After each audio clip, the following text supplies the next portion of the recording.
எங்க எஸ்பி, எங்க DIG, SP DIG யாரா இருந்தீங்களாங்க? இன்னைக்கு அண்ணா திமுக திமுகவோட விஜய் பார்ட்டிக்கு அதிகமா கூட்டம் வருதுன்னு தெரியல.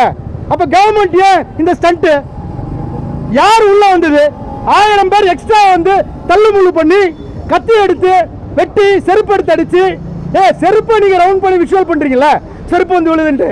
அப்ப அவனை அடிச்சவனை, செருப்பு அடிச்சவனை உங்களால விஷுவல் பண்ண முடியல, ஏன் அவனை தூக்கல? இது வரைக்கும் இன்வெஸ்டிகேஷன் வளையத்துக்குள்ள வரலாம? சொல்லுங்க. சொல்ல முடியாது, ஏன்னா அது நம்ம தானே செஞ்சோம். அப்புறம் எப்படி சொல்ல முடியும்? காழ்ப்புணர்ச்சி, அரசியல் காழ்ப்புணர்ச்சி. உன் அரசியல் காழ்ப்புணர்ச்சி ஸ்டேஜில் பேசு. இதே 1977 புரட்சி தலைவர் எம்ஜிஆர் அவர்கள் வரும்பொழுது லட்டி சார்ஜ் பண்ணீங்க, நீ லட்டி சார்ஜ் பண்ணீங்க. அதே தான் இன்னைக்கு விஜய்க்கு நடக்குது.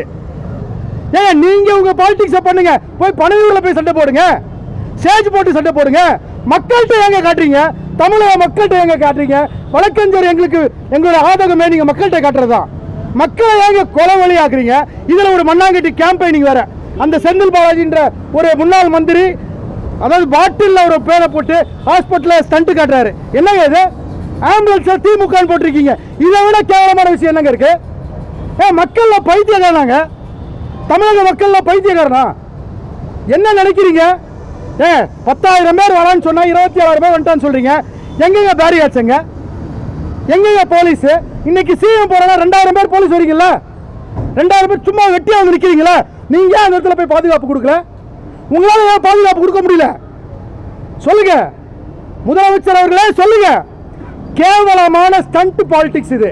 ஒருத்தன் வளர்றான்னா, மக்களுக்காக வளர்றான்னா நீங்க என்ன பண்ணணும்? பொலிட்டிக்கலா ஜெயிக்க பார்க்கணும். ஒரு 6 மாசம் டைம் இருக்குல்ல, நிறைய நலத்திட்டம் பண்ணுங்க, மக்களை கவர் பண்ணுங்க, அப்படி ஓட்டு வாங்குங்க. ஒருத்தனை அழிச்சு நான் மேல வருவேன் கேவலமான பாலிடிக்ஸ் அன்னைக்கு 1977 இன்னைக்கு வரையும் பண்ணிட்டு இருக்கீங்க. எதுக்கு உங்களுக்கு அந்த பாலிடிக்ஸ்?